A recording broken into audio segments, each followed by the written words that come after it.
In times gone by, one quarreled oft with Guizhong concerning mechanical principles. We each had our ideals, and neither would yield.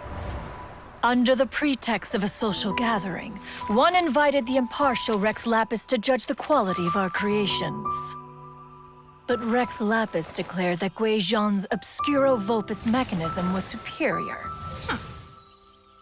Though one was too proud to acknowledge it, in one's heart, one knew that Guizhong was indeed the superior talent in the mechanical arts.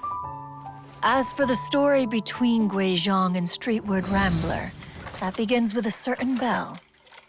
In Guizhong's opinion, while mechanisms were no substitute for human composers, they were yet capable of producing simple but fine melodies. But Streetward Rambler believed music to be an expression of the soul, an emotional enterprise that could never hope to be replicated by machinery. They argued endlessly, until one asked Rex Lapis to intercede. He confiscated the bell and designated it for ceremonial use.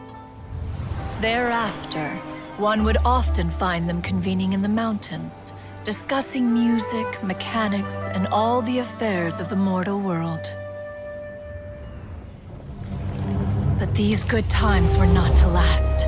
War broke out between the gods, and soon engulfed the Guili Plains. Guizhong was overpowered by the enemy, and fell in battle. When Streetward Rambler and I arrived at the scene at long last, all that remained among the ruins was her lifeless body. After this, at Streetward Rambler's request, Rex Lapis granted her the cleansing bell for safekeeping. To honor our friend's memory, one made a few finishing touches to her ballistic device. Many lantern rites have passed since then. Many greetings and goodbyes. Upon what do you gaze? The Guili Plains? No. It's everything.